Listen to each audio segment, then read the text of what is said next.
It hasn't rained for 3 years in this remote part of southern Madagascar. Villagers have no crops, humanitarian workers have little access. Bandits plunder what's left.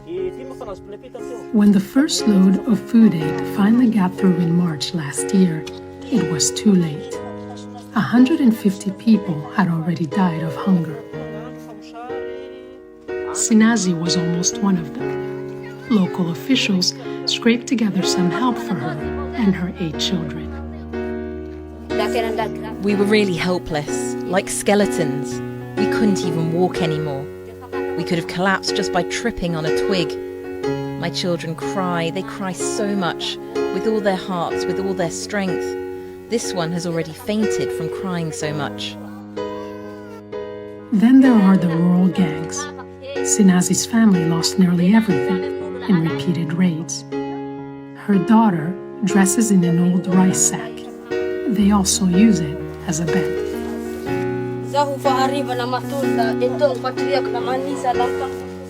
At night, I sleep here. I crawl inside here.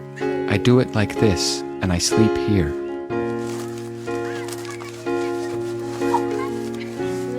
I'm cold, and I curl up. The bag takes away the pain.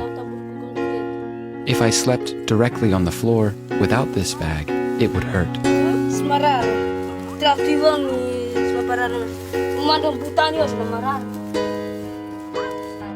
Basic rights are a distant dream here. A safe home, clean clothes, a meal. The family scavenges in the forest to supplement the food handouts.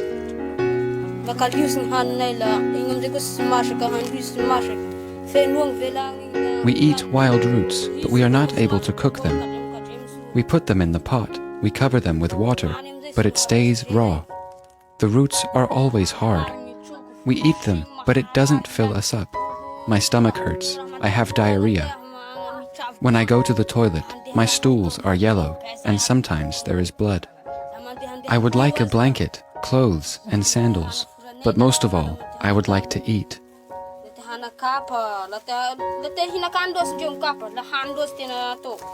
Madagascar is the first country to experience famine caused by climate change, according to the UN.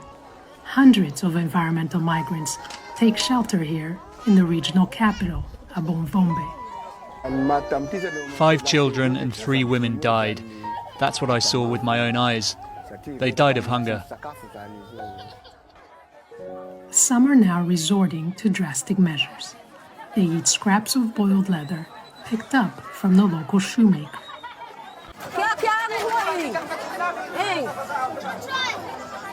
This is how we do it, like this. Look, we scrape it like this. Then we do this, but my knife is not that sharp. Move so you don't get hurt. Move out of the way. We cut it like this, but this is impossible to cut because it's hard as wood. You think we throw this away? Once it's boiled, we'll eat it straight away because we're so hungry. But the shoemakers face the same grim reality. We eat it as well.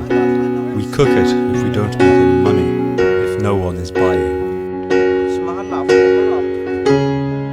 The World Food Program is running out of money to help.